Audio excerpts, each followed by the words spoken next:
சிவசங்கரா தேவனே, ஸ்ரீ சிவசங்கரா தேவனே. Shankaram Sivashankaram. Question from Govindan sir.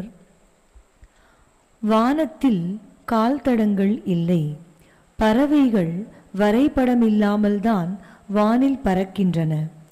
புத்தர்கள் வந்து போவார்கள். உங்களுக்கு தெரிந்த வாழ்க்கையை தாண்டிய ஒன்றை பற்றி மட்டுமே அவர்கள் உங்களுக்கு சொல்லிச் செல்கிறார்கள். அந்த பாதையை தேர்ந்தெடுப்பதன் மூலம் நீங்கள் புத்தரை அடைய முடியாது. உங்கள் வாழ்க்கையை நீங்களே வாழ்ந்து சத்தியத்தின் பாதையை தேர்ந்தெடுங்கள். வாழ்க்கை எதை பற்றியது என்ற கேள்விக்கு ஒரு ஆன்மீகவாதி அளித்த பதில் இது. உண்மையில் மனித வாழ்க்கை எதை பற்றியது? தெளிவுபடுத்தி அருள வேண்டுகிறோம். கிம்சாரே சம்சாரா என்ற ஒரு கேள்வியை எழுப்புகிறார் ஆதிசங்கரன். அவருடைய கேள்வி பதில் நவரத்ன மணிமாலை பிரஸ்னாகர ரத்னாகரம் என்ற புத்தகத்தில். கிம்சாரே சம்சாரா அப்படின்னா what is the essence of this worldly life, சம்சார வாழ்க்கை என்ன இருக்கணும். அதுக்கு அவர் சொல்கிறாரு சம்சாரே சாராங்க.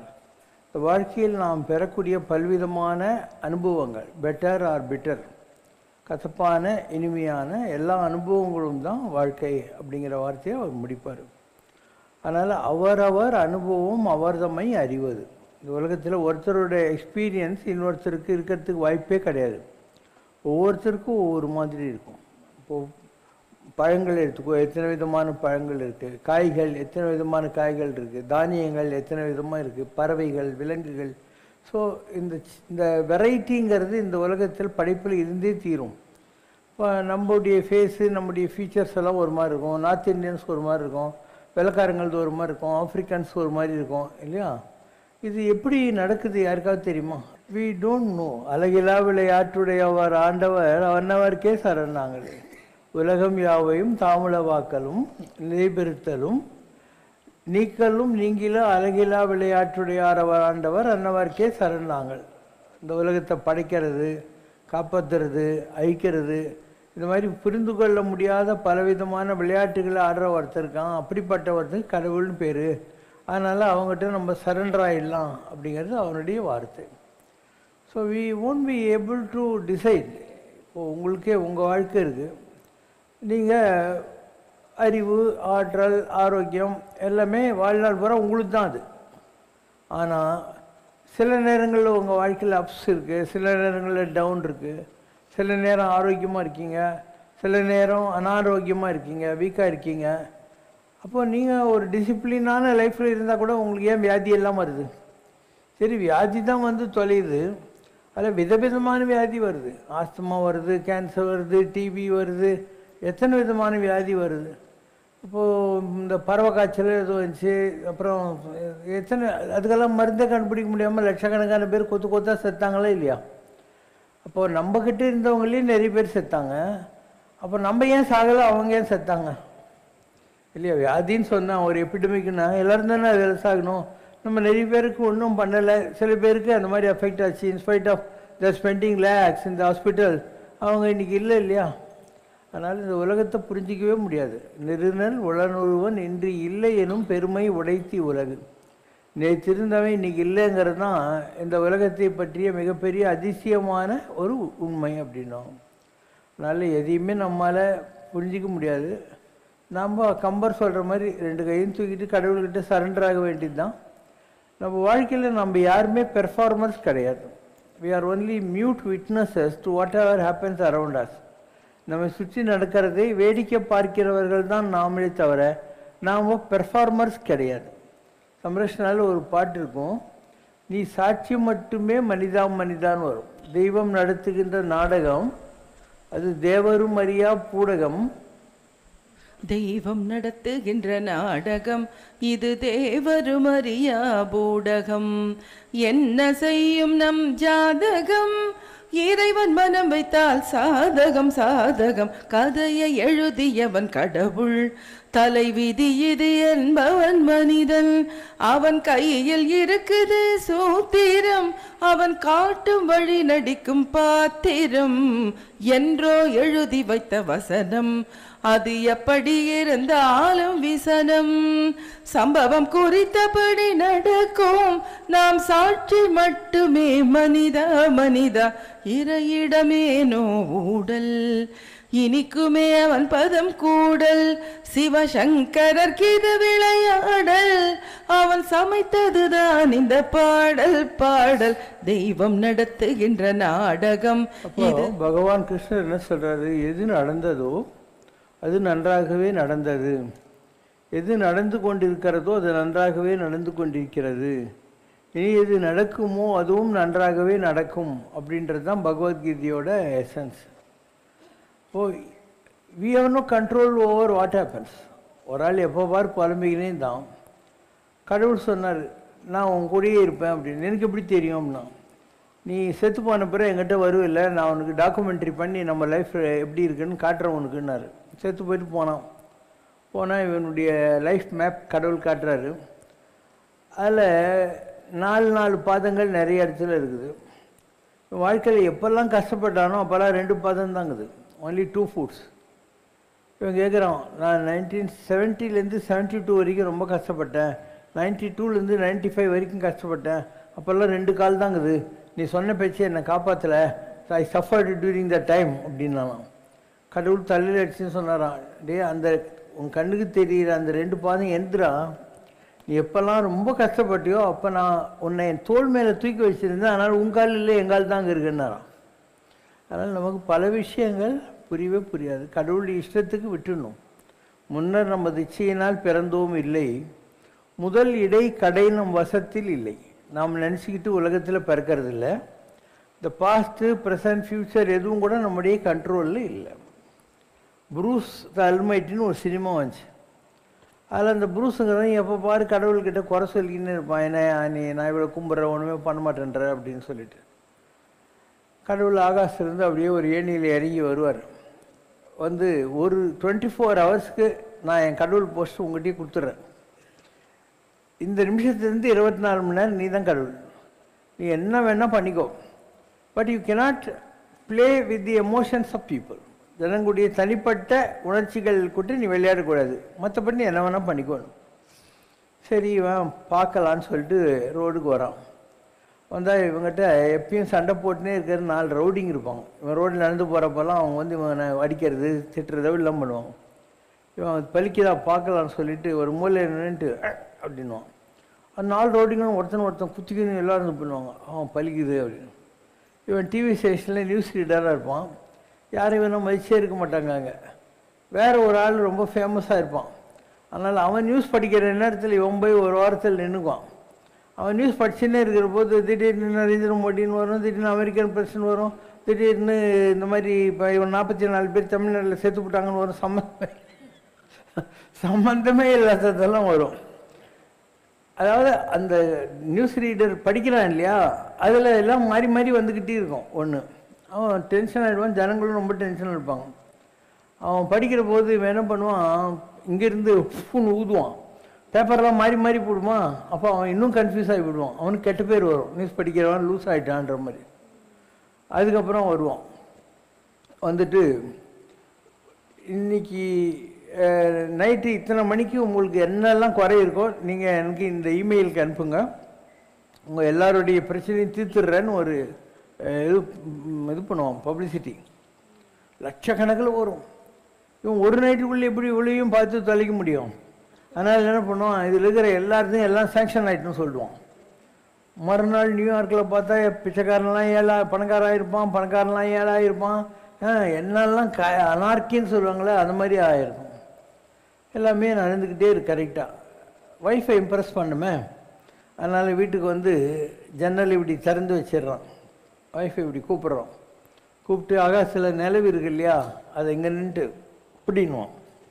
இவனுடைய எண்ணம் என்ன, அப்படியே ஜன்னல்கிட்ட நிலவு வந்தால் அதை பார்த்து ஒய்ஃப் பயந்து போடுவான்னு சொல்லிட்டு. ஆனால் எமோஷன்ஸ் தானே விளையாடக்கூடாதுன்னு ரூல்ஸ் இருக்குது, அதனால் நிலவு வராது, அவள் தலையில் அச்சுன்னு போடுவான். மறுநாள் கடவுள் திருப்பி வருவார். 24 மணி நேரம் ஆயிடுச்சுன்னு. இவன் சொல்கிறான், உன் பவர் எதுவுமே எனக்கு வேணாயா, நீயே வச்சுக்கோயா அப்படின்னும். உன் பவர் எதுவும் எனக்கு தேவையில்லை, நீயே வச்சுக்கணும். இதுதான் ப்ரூஸ் த அல்மைட்டின்னு. இதை தமிழில் கூட காப்பி வச்சாங்க. பிரகாஷ்ராஜை வச்சு அரை எண் ஒன்று எடுத்தாங்க. அதுக்கப்புறம் ஹிந்தியில் ஒரு காமிக் ஆக்டராக இருப்பான், நல்ல கேரக்டர் ஆக்டர். அவன் வந்து ஒரு கடை வச்சுருப்பான். அவனுடைய லைஃப்பில் எப்படியெல்லாம் வருதுங்கிறதெல்லாம் காட்டி இன்னொரு சினிமா எடுத்துப்பாங்க. அதெல்லாம் அதனுடைய இம்ப்ரெஷன்ஸ் ஆர் இமிட்டேஷன்ஸில் வந்த விஷயங்கள். இப்படி உலகத்தில் எத்தனையோ விஷயங்கள் நம்முடைய போக்கில் விட்டால் ப்ராப்ளம் வந்துடும். மீடாஸ்னு ஒருத்தன் தான், அவன் கடவுள்கிட்ட வரம் வாங்கிட்டான், எதை தொட்டாலும் கோல்டு ஆகிடணுன்ட்டு. அப்போ அவன் வந்து சாப்பாடை தொடறான், கோல்டு ஆகிடுது, தண்ணியை தொடறான், கோல்டு, அது பொண்டாட்டி தொடறான், கோல்டு ஆகி போடுறான். என்ன பண்ணுவான் இவன்? ஸோ இவனுடைய வரமே இவனுக்கு பிரச்சனையாக மாறி போகுது. இப்படி எவ்வளவோ விதமான ஸ்டோரிஸ் கன்சீவ் பண்ணி உலகத்தில் வச்சுருக்காங்க. ஒரு பெரிய மகான் இருப்பார். அவர் பெரிய ஜனங்கள்லாம் அவர்கிட்ட வருவாங்க, அவங்க கேட்டதெல்லாம் நடக்கும், அந்த மாதிரி இருக்கும். ஒரு நாள் அவர் எல்லாரையும் கூப்பிட்டு ஐ குவிட் அப்படின்வார். இந்த வேலையை எனக்கு பிடிக்கல, நான் விட்டுறேன்னு சாமியார் வேலை. அவங்களாம் ஹவ் இஸ் இட் அப்படின்வாங்க. எனக்கு பிடிக்கல, நான் விட்டுறேன்றோம். அப்போ அவங்க யோசனை பண்ணி பார்ப்பாங்க. அவங்க சொல்லுவாங்க, then what happens your power அப்படின்னுவாங்க. சொல்லுவாங்க, உங்களுக்கு வேண்டியது என் பவர் தான், நான் இல்லை. அதனால் என் பவர் நீங்கள் யார் வேணால் கேளுங்க, உங்களுக்கு கொடுத்துட்றேன். I will give you my powers, but I will not tell you that this is boredom. Power கொடுத்துருவாங்க, நான் இது போர் அடிக்கிற வேலைங்கிற விஷயத்தை மாத்திரம் உங்களுக்கு சொல்ல மாட்டேன் அப்படின்னு வேலி விட்டுருவோம். விட்டு ஒரு டக்கோட்டா ஃப்ளைட் வாங்கின்னு ஏரோப்ளேனில் போவான். ஒரு பச்சை பசும் வயல்களில் அதை பார்க் பண்ணுவான். பார்க் பண்ணிட்டு ஸ்டவ்வில் டீ போட்டு குடிப்பான். வானத்தை பார்த்துக்கிட்டு இப்படி உட்காந்துருப்பான். ஏன்னா பார்த்துக்கிட்டே இருந்த ஒரு ஆள் அவங்ககிட்ட வருவான். சார், நீங்கள் பணக்காரன்னு எனக்கு தெரியும், சொந்தமாக ஃப்ளைட் வச்சுருக்கீங்க, ஜாலியாக இருக்கீங்க. இதுக்கு முன்னால் நீங்கள் எத்தனை லட்சம் பேர் மதிக்கிற ஒரு மகானாக இருந்தீங்க, ஏன் இப்படி இருக்கீங்க அப்படின்னு எனக்கு புரியல, தயவு செஞ்சு சொல்லுங்கள் அப்படின்னு. அதுக்கு அந்த ஆள் சொல்லுவான், நீ கேட்கறதுனால சொல்கிறேன். There are 6 illusions. உலகத்தில் எல்லாமே மாயதான். அவ்வளோ கஷ்டப்பட்டு சித்தார்த்தனாக இருந்தவன் புத்தனானா. அவர் புத்தர் ஆகி லாஸ்ட்டில் என்ன தெரியுமா சொன்னார்? லோகம் சூன்யமயம், லோகம் க்ஷீணமயம். இந்த உலகம் துக்கத்தினால் நிரப்பப்பட்டிருக்கிறது, இந்த உலகத்தில் இருக்கிற எல்லாமே மாயதான் அப்படிங்கிறது தான் புத்தருடைய அல்டிமேட் டெரிவேஷன். இப்போ அவன் சொல்லுவான், நம்ம ப்ராஃபட் அண்ட் சாமியார் மாதிரி, number 1, you have a right to lead the life which you want. நீ எந்த மாதிரி வாழணும்னு நினைக்கிற நீ வாழலாம். But the same right west with the other person. மற்றவங்களுக்கும் அதே உரிமை இருக்குது. நீ இப்படி வாழ்றியோ அந்த மாதிரி வாழ்கிற உரிமை அவங்களுக்கு இருக்குது. If you want you can explain, நான் எதுக்காக இப்படி இருக்கேங்கிறது நீ மற்றவங்களை எக்ஸ்பிளைன் பண்ணலாம். If you don't want you need not. மற்றவங்களை தப்பாக சொன்னால் பண்ணுவேன். இப்போ others criticise you or condemn you let them. அவங்க கிரிட்டிசைஸ் பண்ணுறாங்க, கண்டம் பண்ணாங்க, கண்டுக்காத, அவங்க என்ன வேணும் பண்ணின்னு போட்டோம். Never be afraid of death. as what you call as the death of a caterpillar is the emergence of a beautiful butterfly. ஒரு அருவருப்பான கம்பளி பூச்சியினுடைய மரணம் என்பது ஒரு அழகான வண்ணாத்தி பூச்சியின் ஜனனம். அதனால் சாகத்தை பற்றி கவலைப்படாத. never be afraid of death because there are 14 words in God's creation. ஐயா, இந்த உலகம் தான் அழிய போகுது, இன்னும் 13 உலகத்தில் எங்கேயோ ஒரு வேகன்சி ஒன்று கடவுள் ரெடி பண்ணி வச்சுருப்பாருன்னு. இதுதான் தியரி ஆஃப் இல்யூஷன்ஸ் சொல்லக்கூடியது. இந்த மாதிரி நிறைய புக்ஸ் வந்துருக்கு, நிறைய நல்ல விஷயங்கள் உலகத்தில் இருக்குது. அதெல்லாம் வந்து நிறைய நீங்கள் படிக்க உங்களுக்கு யோசனைக்கு வரும். ஒரு காலத்தில் நாம் மற்றவங்களுக்கு வழிகாட்டியாக இருந்தோம். இப்போ மற்றவங்க நம்முடைய ஃபிலாசபியெல்லாம் ரொம்ப நல்லா தெரிஞ்சுக்கிட்டு ரொம்ப அழகாக எழுதுகிறாங்க. ஜனங்களுக்கு புரிகிற மாதிரி, பேலட்டபுளாக, ஈஸியாக இருக்கிற மாதிரி நிறைய தத்துவங்களை அவங்க எழுதுகிறாங்க. எத்தனையோ விதமான இதெல்லாம் விதவிதமாக திங்க் பண்ணுற மாதிரிலாம் வந்திருக்கு. இன்றைக்கி கிரேட்டஸ்ட் மிராக்கிள்னு ஒரு புக்கு. ஒரு ஆள் பணக்காரனாக இருப்பான், கார் வச்சுன்னு இருப்பான், எல்லாம் இருக்கும். அவன் எப்போ பாரு ஐமே ரேக் பிக்கர் அப்படின்வான், குப்பை பொறுக்கிறவன்வான். இதான் ஏன் சொந்த பங்களா வச்சுருக்க, காரெல்லாம் வச்சுன்னு இருக்க, வசதியாக இருக்க, நீ ஏன் குப்பை பொறுக்கிறவன்னு சொல்லிக்கிறேன். அவன் சொல்லுவான், குப்பைன்றது என்ன, இந்த பழைய Aavin packet, tetra pack, coca கோலாவா, எல்லாத்த விட மோசமான குப்பையை ஒவ்வொருத்தனும் மண்டையில் வச்சுன்னு இருக்கான். நான் உருப்பிட மாட்டேன், அவ்வளோதான், மை லைஃப் இஸ் டூம்டு அப்படின்னு ஒவ்வொருத்தரும் மோசமான குப்பைகள், இன்ஃபீரியாரிட்டி காம்ப்ளெக்ஸ் அதை வச்சுட்டு இருக்கான் மண்டையில். நான் அந்த குப்பையை தூக்கி போடுற வேலையை செய்கிறேன். I am filling people with confidence அப்படின்னும். Are you trying to play the role of a messiah அப்படின்னும். நீ நான் பெரிய கடவுளா, தீர்க்கதரிசியா அப்படின்னும். அதுவும் சொல்கிறேன், your mistake. And always God has use human instruments அப்படின்னும். கடவுள் மனிதர்களை தன்னுடைய கருவியாக மாற்றி இந்த உலகத்தை வழி நடத்துக்கிறான். எப்பயுமே இப்படி தான் நடந்திருக்கு உலகத்தில் அப்படின்னும். கேட்பான், how did you get this idea, எப்படி இந்த ஐடியா வந்துச்சுன்னு. நான் சிகாகோவில் ஒரு நல்ல பனிப்பொழிவு இருக்கிற நாள், கார் ஸ்டார்ட் ஆகாமல் ஒரு பொம்பளை ஆஃபீஸுக்கு போகணும். கடிகாரத்தை பார்க்குறா, யாரும் ஹெல்ப் இல்லையேன்றா, ஏன்னா கார் ஸ்டார்ட் ஆகலை. நான் மாட்டிலேருந்து பார்த்தேன், கீழே இறங்கி போய் அந்த காரை ஒரு புஷ் கொடுத்தேன், அது கிர்ன்னு ஸ்டார்ட் ஆச்சு. கொஞ்சம் தூரம் போய் அங்கே நிப்பாட்டிட்டு காரை அப்படியே ஆனில் வச்சுட்டு ஓடி வந்தா. என்னை ஹக் பண்ணி ஒரு சீக்கிஸ் கொடுத்தா. ஒரு வார்த்தை பேசலை, திருப்பியும் காரில் உட்காந்து போயிட்டா.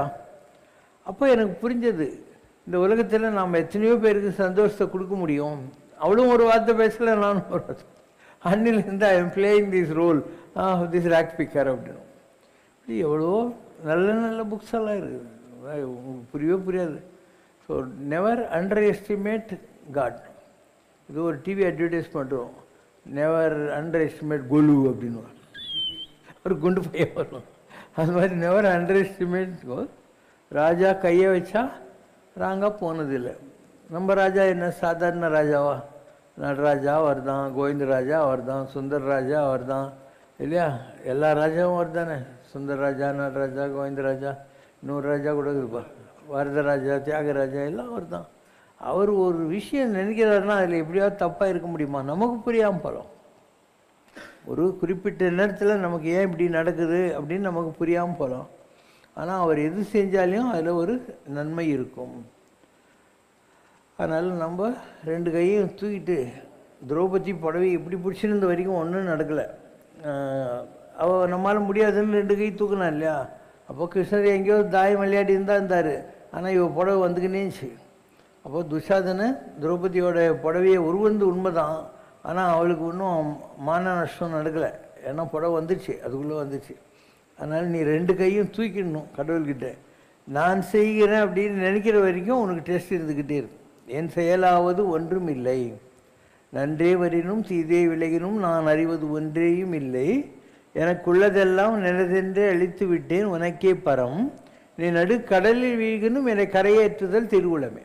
நான் கடலில் விழுந்தால் கூட நீ என்னை கரையேற்றுவ, நல்லதானா என்ன கெட்டதானா என்ன, எனக்கு அதுக்கு என்ன சம்பந்தம்? இன்னொன்று மாணிக்க வாசகர் பாட்டு, அன்றே என்ற ஆவியும் உடமையெல்லாமும் குன்றே எனையாய் என்னை ஆட்கொண்ட போதே கொண்டிலையோ, இனி நன்றே செய்வாய் பிழையோ செய்வாய் நானே அதற்கு நாயகமே. உடல் பொருள் ஆவி எல்லாமே ஒன்றுதான். நீ நல்லது பண்ணா என்ன கெட்டது பண்ணா என்ன, ஏன்னா நானே தான் எல்லாத்தையும் உங்கள்கிட்ட கொடுத்துட்டு உட்காந்துன்னு இருக்கிறேன்னே அப்படிங்கிற வார்த்தையை பயன்படுத்துவாங்க. அதனால் டிஎம் சௌந்தரராஜன் தான் அந்த காலத்தில் ஒரு பாட்டு வரும் முருகரை பற்றி, ரொம்ப வருஷத்துக்கு முன்னால் பாட்டு. முருகா, நீ ஒரு தாயாக இருந்தால் நான் ஒரு குழந்த, நீ ஒரு குழந்தையாக இருந்தால் நான் உன் கையில் ஒரு பொம்மை. முருகா, நீ ஒரு தாயானால் நான் உனக்கு செய், நீ ஒரு குழந்தையாக இருந்தால் நான் உன் கையில் பொம்மை. நீ தாயானாலும் சேயானாலும் எந்த வாழ்வோ உந்தன் கைகள் இல்லைன்னு வரும் பாருங்க. நீ ஒரு தாயானால் முருகா நான் உன் பிள்ளை, நீ ஒரு சேயானால் முருகா நான் ஒரு பொம்மை, தாயானாலும் சேயானாலும் கைகளிலே என் வாழ்வு, உன் கைகளிலே என் வாழ்வு. தொட்டு கொடுத்தால் சிரிப்பேன் நான், தட்டி கழித்தால் அழுவேன் நான், அழுவதும் சிரிப்பதும் என் வேலை, அடிப்பதும் அணைப்பதும் உன் பாரம். நீ ஒரு தாயானால் முருகா நான் உன் பிள்ளை, நீ ஒரு சேயானால் முருகா நான் ஒரு பொம்மை. இதெல்லாம் அந்த காலத்து பாட்டுங்க. அதனால் உலகத்தில் நீ எதை பற்றியும் யோசனையே பண்ணாத, எல்லாத்தையும் ஒன்று கடவுள் மேலே நம்பிக்கை இருந்துச்சுன்னா எது நடக்குதோ எல்லாத்தையும் வேடிக்கை பாரு. அதில் ஈவு லாஸ்ட் பெஸ்ட்னுவாங்க. கடைசி சிரிக்கிறவன் தான் ஃபுல் மீனிங் தெரிஞ்சுன்னு சிரிச்சான்னு அர்த்தம் அதுக்கு. அதனால் யூ ஜஸ்ட் வெயிட். அதுக்கு பின்னால் வரும். ஒரு ராஜா இருந்தான். அவனுக்கு ஒரு குரு என்ன பண்ணார், நான் ஒரு மெசேஜ் உனக்கு எழுதுகிறேன், அது நீ கழுத்தில் தான் போட்டுக்கணும் தாயத்தில். எப்போ வாழ்க்கையில் இதை விட மோசமான டைம் இல்லைன்னு உனக்கு தோணுதோ அப்போ தான் அந்த தாயத்தை கட்டி அதில் என்ன இருக்குதுன்னு பார்க்கணுன்ட்டு அவன் கழுத்தில் மாட்டிக்கணும். இவன் நாட்டு மேலே யாரோ படையெடுத்து வராங்க. இவன் தோற்று போகிற கண்டிஷன் வந்துட்டான். இவன் என்ன நினைக்கிறான், நம்ம இப்போ தப்பிச்சு போயிடலாம், பின்னால் நம்ம படைகள் எல்லாரையும் லாயலாக இருக்கிறவங்களாம் ஒன்றா திரட்டிக்கிட்டு வந்து இந்த நாட்டை திருப்பியும் மீட்டுக்கலாம் அப்படின்னு சொல்லிட்டு அவன் போயிடுறான். போயினே இருக்கான். ஒரு மலை உச்சிக்கு போயிடுச்சு, கீழே தான் விழணும், அதுக்கு மேலே ஒன்றுமே இல்லை. இப்போ என்ன ஆக போகுதுன்னா, இன்னொரு குதிரையில் வேகமாக வரா மந்திரி. பக்கத்து நாட்டு ராஜா நமக்கு ஹெல்ப் பண்ணிட்டாரு, அதனால இப்போ நாடு உங்களுக்கு தான் வாங்க அப்படின்னு. இவன் காலை நிமிஷம் விட்டுன்னு கிக்காக இருக்கிறான். அப்போது அந்த ஓலையில் இருந்துச்சு இல்லையா, அது ஈவன் திஸ் வில் பாஸ் அவேன்னு இருந்துச்சு. இவன் இதுவும் கடந்து போகும் சொல்லிட்டு, அதனால் சைலண்டாக திருப்பி வந்துட்டான் நான். அதனால் never be happy about things, never be sad about things. எதை நினச்சும் சந்தோஷப்படாது, எதை நினச்சும் துக்கப்பட தேவையில்லை. இந்த உலகத்தில் எல்லாத்துக்கும் பின்னாலேயும் கடவுளுடைய ஒரு பெரிய திட்டம் இருக்குது. டால்ஸ்டாய்து ஒரு அழகான கதை இருக்குது. ஒரு நெறி கர்ப்பிணியாக இருந்து டெலிவரி இப்போ தான் பண்ணியிருக்கிற ஒரு பொம்பளை. ஒரு 4 நாளைக்கு முன்னே தான் அந்த குழந்தையோட அப்பங்காரையும் இறந்துவிட்டான். எம்மன் என்ன பண்ணுறான், இந்த குழந்தைய பெற்றிருக்கா இல்லையா, அந்த அம்மாவுடைய உயிரை எடுத்துன்னு வர சொல்லி ஒரு எமத்தூதுன்னு அனுப்புகிறான். வந்து பார்த்தா 4-3 நாள் கூட அவங்கள பச்சை குழந்தை, அப்பாவும் இல்லை. இப்போ இந்த குழந்தைக்கு யார் கதி? அதனால ஒரு நிமிஷம் யோசனை பண்ணுறான். அதுக்குள்ளே அங்கேருந்து இன்னொரு எமத்தூதன் வந்துட்டு இந்த குழந்தைய தாயாரோட உயிரை எடுத்துன்னு போடுறான். இவன் மேலே போனோடனே எமன் சொல்கிறான், உனக்கு தேவலோகத்து சட்டங்கள் தெரியல, அதனால் நீ பூமிக்கு போய் அது என்றைக்கு தெரிதோ அன்றைக்கி வா அப்படின்னு அவனை குண்டு கட்டால் அம்மனமாக தூக்கி போட்டுறாங்க. இவன் ஒரு பார்க்கில் அப்படியே இருட்டில் கனங்கரேன்னு உந்து கிடக்கிறான். இப்போ சந்தைக்கு போயிட்டு ஒரு டெய்லர் அந்த வழியாக வரான். நான் அவனை முனைக்கிறேன்னு பார்த்தா இவன் குழுவில் நடுங்கிட்டு இருக்கான். அவங்ககிட்ட இருந்த ஒரு இதை கொடுத்துக்கோ, இதை மாட்டிக்கோ, வாய் என் கூடன்ட்டு வீட்டுக்கு கூட்டின்னு போகிறான். டெய்லருடைய வயசு கதவு திறந்து நீ என்ன வருமானம்ன்றா. ஒன்றும் இல்லை அப்படின்னு. தண்டசோறு அப்படின்னு கதவு டப்புன்னு மூஞ்சில் அடிக்காத குறைய சாத்திட்டு உள்ளே போடுறான். இவன் என்ன பண்ணுறது, அந்த யமதூதனுக்கிறானே அவனை ஒரு திண்ணையில் படுக்க சொல்லி இவன் இன்னொரு திண்ணையில் படுத்துக்கணும். கொஞ்ச நேரம் ஆனோடனே வந்தான். சரி வா கோட்டிக்கோ அப்படின்னா.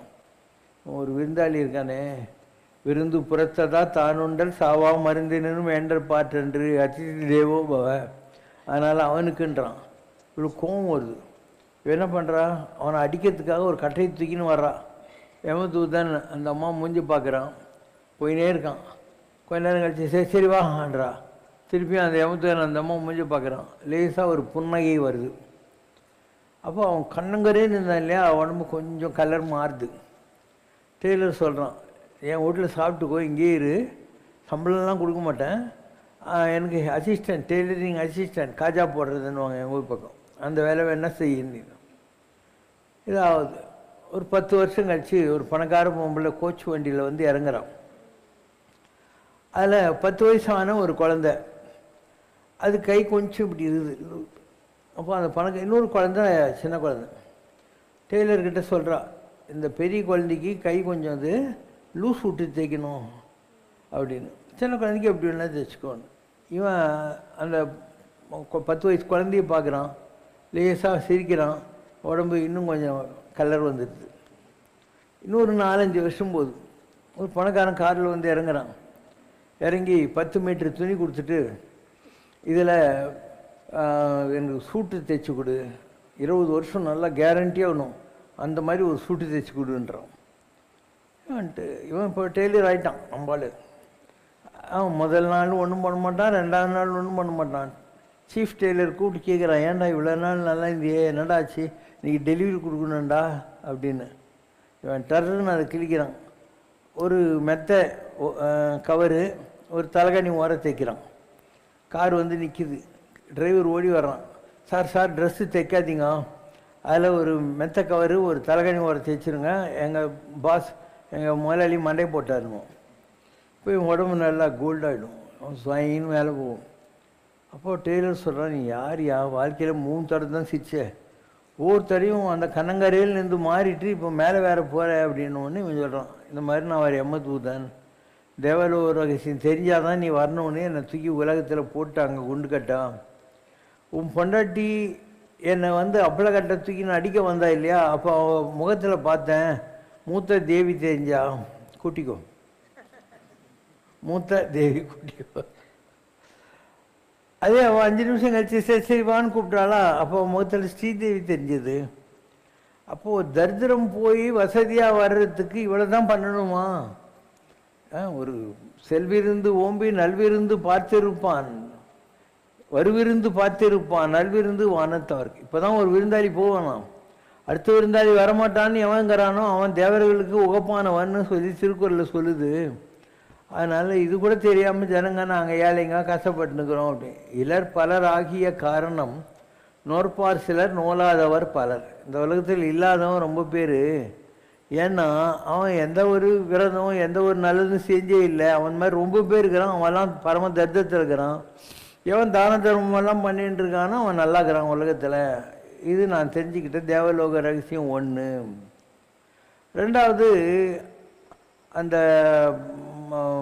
பணக்காரி ஒரு குழந்தைய கூட்டின்னு வந்தால, கை கொஞ்சம் லூஸ் வச்சு தையே அப்படின்னு மொண்டி கையை, அந்த பொண்ணு தான் இந்த குழந்தைக்கு யார் கதின்னு நான் நினச்சி, அப்பாவையும் உயிர் செத்து போட்டான், அம்மாவையும் எடுத்துன்னு போட்டா, யார் கதின்னு நான் நினச்சி மயங்கி இருந்தேன் இல்லையா, அந்த குழந்தை இந்த குழந்தை தான் பாருங்க. அதுவும் ஏழை அம்மா, இவ பணக்காரன். ஸோ அந்த குழந்தைக்கு கடவுள் ஆல்டர்னேட்டிவ் பிளான் வச்சுருக்கான். இந்த குழந்தைய நல்லா பார்த்துக்கிறதுக்கு, அதுக்கு நல்ல லூஸ் விட்டு தேயின்னு சொல்லி ட்ரெஸ் எல்லாம் தைக்கிறதுக்கு ஒரு கடவுள் ஒரு தாயை வச்சுருக்கான். இது நான் தெரிஞ்சுக்கிட்ட 2வது தேவலோக ரகசியம். 3வது, நான் தான் எமன் கிட்டேருந்து வந்தவன் ஆச்சு, எனக்கு யார் எப்போ சாவாங்கன்னு தெரியும். ஸோ 3 நாளில் சாக போகிறவன் இன்னும் 20 வருஷங்கிற மாரி நல்லா தேயின்றானே நினச்சி சிரிச்சுக்கிட்டேன். எனக்கு அதனால தைக்காத விட்டேன். கரெக்டாக 3வது நாள் நான் நினச்ச மாதிரியே அவன் மடியை போட்டான். நான் தலைகாணி வரையும் பெட்டு கவரும் வந்துச்சு. இந்த 3 தான் தேவலோக ரகசியம். அதனால் நான் மேலே போகிறேன் நான். அதனால் இந்த உலகத்தில் பல்வேறு விஷயங்கள் நடக்கிறதுக்கெல்லாம் காரணம் இருக்கும், காரியம் இருக்கும், நமக்கு புரியாது. வாழ்வாருடைய பாசனம் என்ன? ஆட்டுவித்தால் யார் ஒருவர் ஆடாதாரே. கடவுள் ஆட்டு வைக்கிறான் ஒரு பொம்மையை மாதிரி. அப்போ யார் ஆடாமல் இருக்க முடியும்? நம்மளாம் பொம்மைங்க தானே. இந்த பாலச்சந்தர் ஒரு சினிமா வந்துச்சு, எஸ் பாலச்சந்தர் அந்த காலத்தில். அதில் நானும் பொம்மை நீயும் பொம்மை நினச்சி பார்த்தா எல்லாம் பொம்மை அப்படின்னு வரும். சொல்லுங்கள். நீயும் பொம்மை நானும் பொம்மை நினைச்சு பார்த்தா எல்லாம் பொம்மை. நம்மளாம் பொம்மைங்க தான் இல்லையா? நம்ம என்னத்தை பண்ணிட முடியும் இந்த உலகத்தில்? அதனுடைய போக்கில் தான் நடக்கும். நம்ம சாட்சிகளாக இருக்கிறோம். மக்களுக்கு இதெல்லாம் புரியறதில்ல. அதனால் அவங்க பாடினாங்க இல்லையா, முருகா நீ அம்மாவாக இருந்தால் நான் உன் கையில் குழந்த, நீ குழந்தையாக இருந்தால் உன் கையில் நான் பொம்மை, நான் நீ தாயாக இருந்தாலும் சேயாக இருந்தாலும் என் வாழ்க்கை உன் கையில் தான் அப்படின்னு டிஎம் சௌந்தரராஜன் பாட்டு சொன்னேன் இல்லையா. அந்த தான் வாழ்க்கை என்பது. நாம் நினச்சினுக்கிறோம் நம்ம நினைக்கிற மாதிரி வாழ்க்கையெல்லாம் அமைஞ்சிரும், அப்படி ஆகிடும் இப்படி ஆகிடும் ஆகாது. பதவி பூர்வ புண்ணியானம். நீ பிறக்கிற போது ஒரு ஜாதகம் எழுதுகிறாங்க இல்லையா, அந்த ஜாதகம்தான் உன் வாழ்க்கை. அது கண்டினியூட்டி. இதுக்கு முன்பிறவியினுடைய தொடர்ச்சி தான் இந்த பிறவியில் பிறந்தது. ஸோ அதுக்கு ஏற்ற மாதிரி ஒவ்வொரு கிரகம் உன் வாழ்க்கையில் வர்ற போது அதுக்கு ஏற்ற மாதிரி உன் வாழ்க்கையில் அப்ஸ் அண்ட் டவுன்ஸ் வரும். நீ வசதியாக இருந்திருப்ப, ஆனால் பேட் பிளானட்ஸ் 7.5 எல்லாம் சொல்கிறாங்க இல்லையா, வாழ்க்கையில் 3 தடவை வரும். அப்போல்லாம் நீ ரொம்ப கஷ்டப்படுவேன். வியாதி வரும், தண்ட செலவாகும், கோர்ட்டு கேஸ்ன்னு அழிவே இருக்கும், இப்படிலாம் இருக்கும். எல்லாத்துக்கும் காரண காரியம் கிரகங்கள் இருக்குது. இந்த உலகத்தில் திருப்பி பிறக்கிறதுக்கும் கண்டினியூட்டியாக கிரகங்கள் இருக்குது. அதனால் நாம் ஒன்றும் பண்ண முடியாது. சாட்சியாக இருந்து இந்த உலகத்தை வேடிக்கை பார்க்கலாம். கடவுள் நம்மளுக்கு ஏதோ கொஞ்சம் வசதி கொடுத்துருக்கான்னா அந்த நேரங்களில் அப்போதைக்கு இப்போதே சொல்லி வைத்தேன். ஆதி மூலமேனு ஒரு முதல்ல கத்துச்சான் யானை.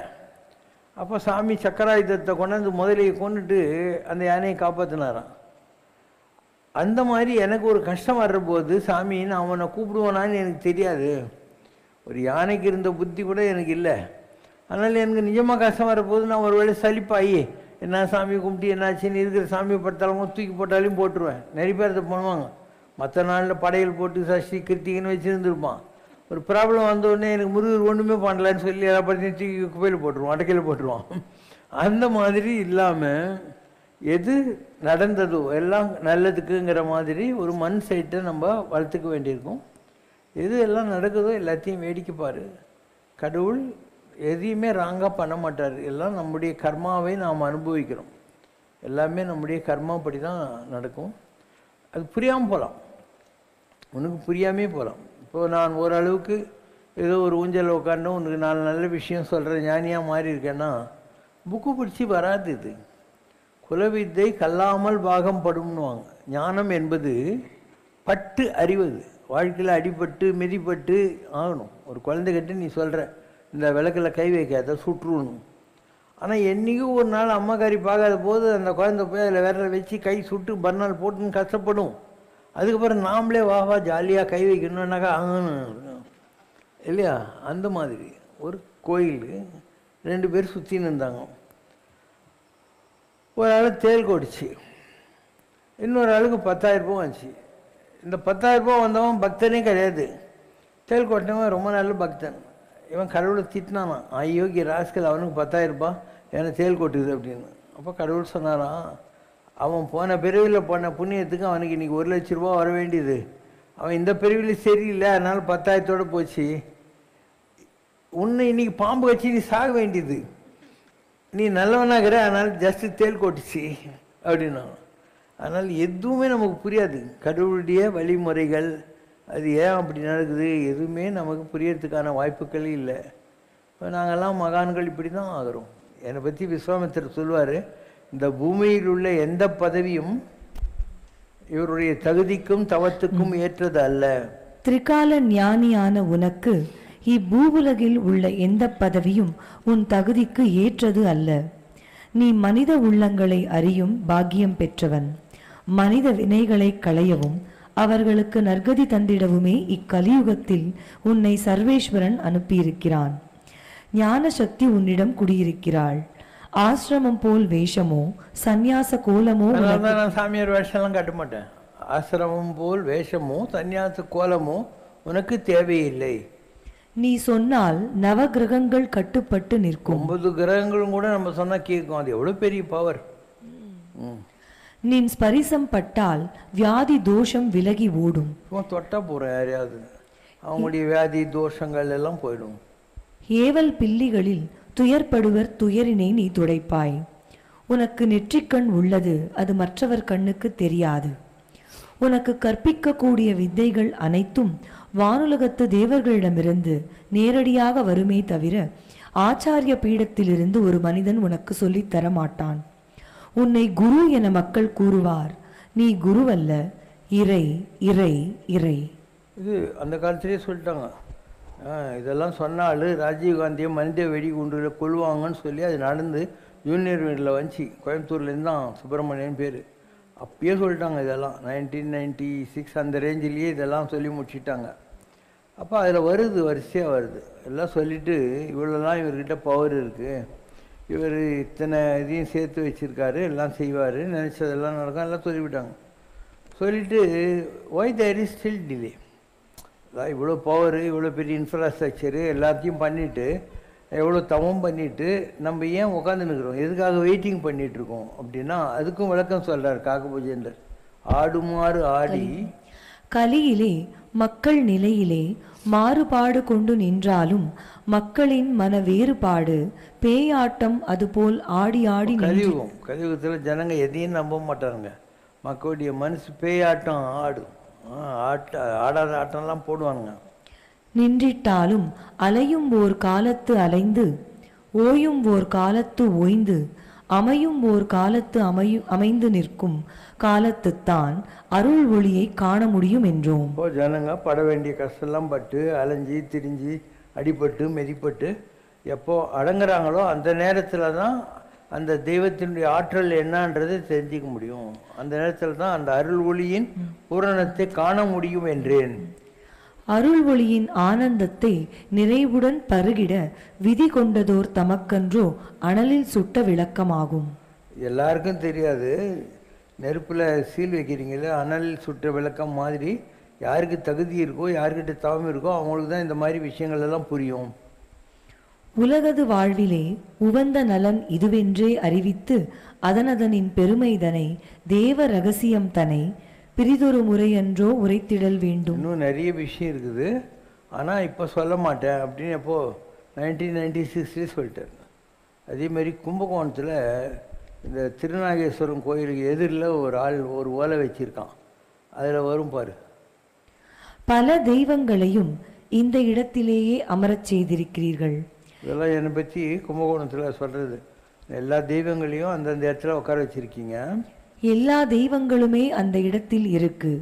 அதற்கு பல ஆலயங்கள் எழுப்பியிருக்கிறீர்கள்.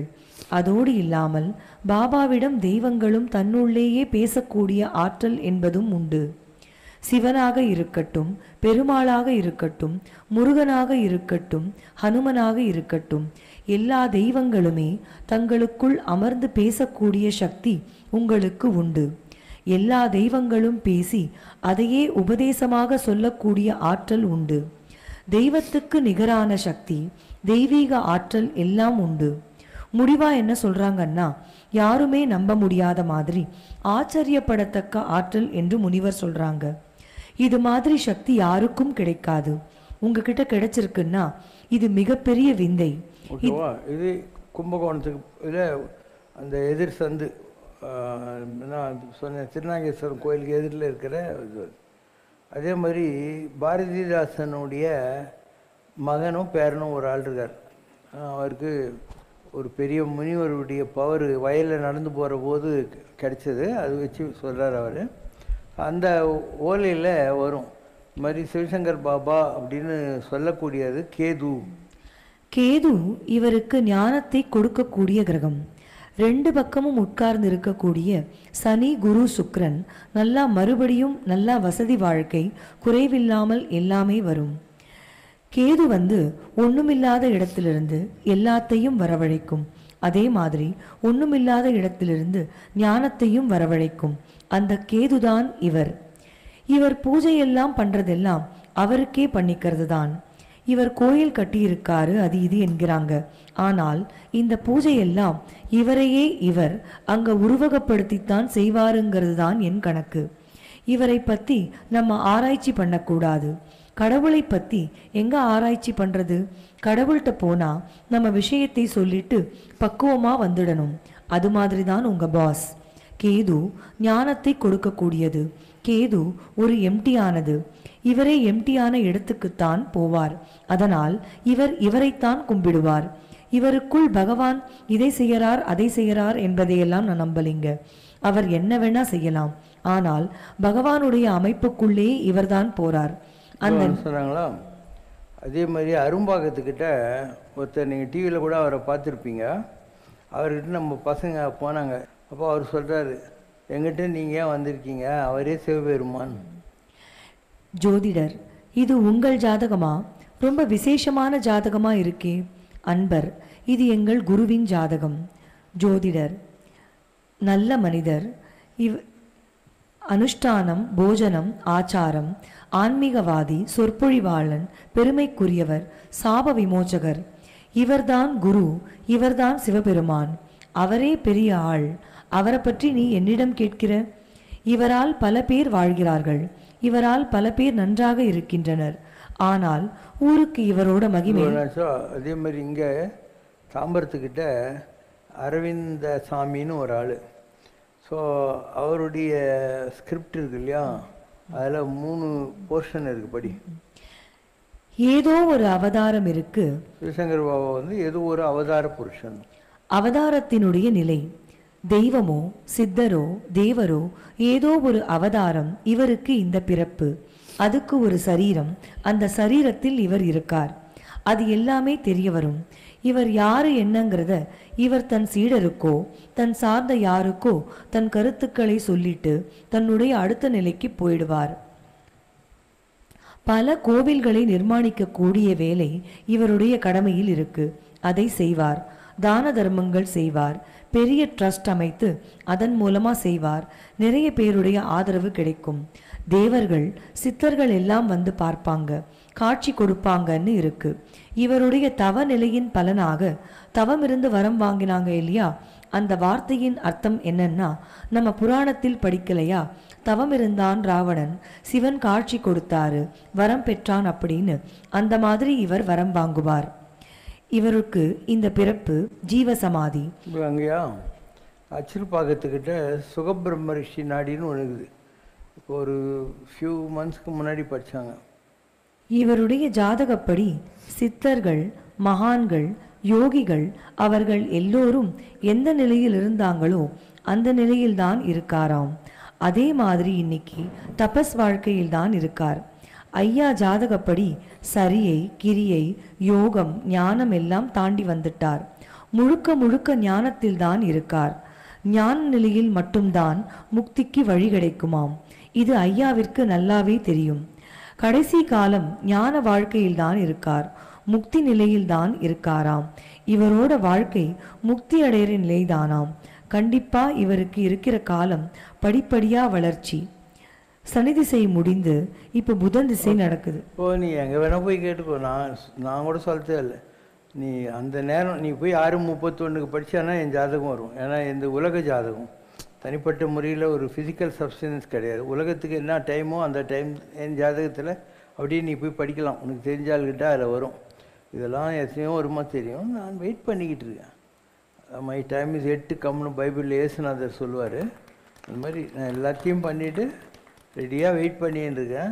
யாரெல்லாம் நேர்மையாக இருந்தாங்களோ, யாரெல்லாம் நல்லவங்களாக இருந்தாங்களோ அவங்களுக்கெல்லாம் நல்லது செய்கிறதுக்காக தான் நான் வந்திருக்கேன். ஸோ போகிறவங்கெல்லாம் போடுவான், நல்லவங்க இருப்பாங்க, அவங்க நம்மக்கிட்ட டச்சில் இருப்பாங்க, டச்சுக்கு வருவாங்க. அவங்களுக்கு நம்ம நல்லது செய்கிறோம், அதுதான் நம்முடைய வேலை. ஓகேவா? ஸ்ரீனிவாச கோபாலம் சிந்தயாம்யகம். ஸ்ரீனிவாச கோபாலம் சிந்தயாம்யகம். மோகனாங்கரூபதேகம் மோகனாங்கரூபதேகம் மோட்சவரத வெங்கடேசம் ஸ்ரீனிவாச கோபாலம் சிந்தயாம்யகம். இந்திரநீலமணிப்பிரகாசம் சந்திரபிம்பமுகவிலாசம் சங்குச்சக்ரகதாதாரம் சர்வவேதகீதஜாரம் ஸ்ரீனிவாச கோபாலம் சிந்தயாம்யகம். தசவித அவதார கிருஷ்ணம் தயாசித்தசாந்த விஷ்ணும் மண்ணடி க்ஷேத்ர நிவாசம் மண்ணடி க்ஷேத்ர நிவாசம் மங்கள சிவசங்கர் நாமம் ஸ்ரீனிவாச கோபாலம் சிந்தயாம்யகம்.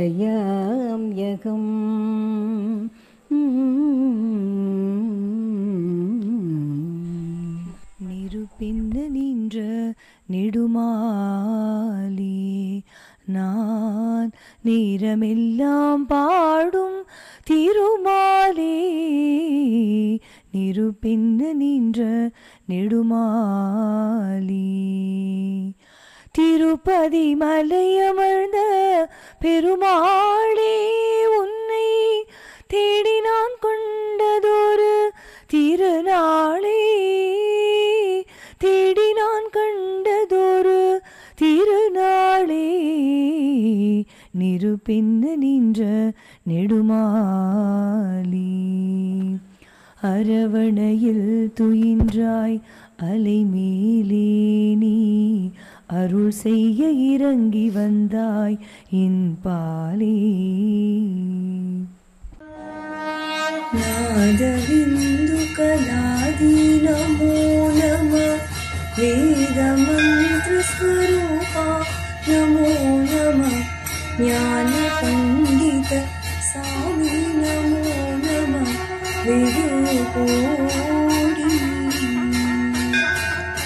நாம சம்பு குமார நமோ நம போகாந்தரி பாலா நமோ நம நாகபந்த மயூரா நமோ நம பரசூர சேததண்ட வினோதா நமோ நம நீத கிங்கிணி பாதா நமோ நம வீர சம்பிரம வீரா நமோ நம गिरिराज दीपमंगल ज्योति नमो नमः तूय अम्बल लीला नमो नमः देव कुंजरी आगा नमो नमः वरुदारा ईदलुं पल कोलाल पूजयुं ஓதலும் குணாச்சார நீதியும் ஈரமும் குரு சீபாத சேவையும் மறவாத ஏழ்தலம் புகழ் காவிரியா விளை சோழ மண்டலமீது மனோகர ராஜகம்பீர நாடாளு நாயக வயலூரா ஆதரம் பயிலாரூரர் தோழமை சேர்தல் கொண்டவரோடே முன்னாளினில் ஆடல் வெண்பரி மீதேறி மாகையிலையில் ஏகி ஆடியந்த உலாவாசு பாடிய சேர கொங்குவை காவூர் நன்னாடது ஆவினன் கூடி வாழ்வான தேவர்கள் பெருமாடி ராஜாதிராஜ கம்பீர உலகாளு நாயக சிவசங்கரா ओम जय शिव शंकर रे स्वामी जगत परिपालक रे आदि शंकर अवतारा अनाथ रक्षक रे ओम जय शिव शंकर रे अन्नैயும் தந்தையும் நீரென்றறிந்தும் அன்பில் நனைகின்றோம் சுவாமி அன்பில் நனைகின்றோம் ஆசானும் இறையாகிய தேவா நின்னடி பணிகின்றோம் ஓம் ஜெய சிவசங்கரரே கைலையை பன்முறை வலம் வந்தாய் ஓ கருணாகர கீர்த்தி சுவாமி கருணாகர கீர்த்தி மயிலையில் நின்று வரம் தருகின்றாய் மங்களகர மூர்த்தி ஓம் ஜெய சிவசங்கரரே ஆனந்த சாகரம் தனிலம்மையாழ்த்தும் அற்புத அருள் ஜோதி சுவாமி அற்புத அருள் ஜோதி ஆரத்தி செய்து பாடி மகிழ்ந்தோம் அருள்வாய் பரஞ்சோதி ஓம் ஜெய சிவசங்கரரே நாராயண நாராயண ஓம் சத்யநாராயண நாராயண நாராயண ஓம் நாராயண நாராயண ஓம் சத்யநாராயண நாராயண ஓம் சத்யநாராயண நாராயண ஓம் ஓம் ஜெய சிவசங்கரரே குறை ஒன்றுமில்லை மறைமூர்த்தி கண்ணா குறை ஒன்றும் இல்லை கண்ணா குறை ஒன்றுமில்லை கோவிந்தா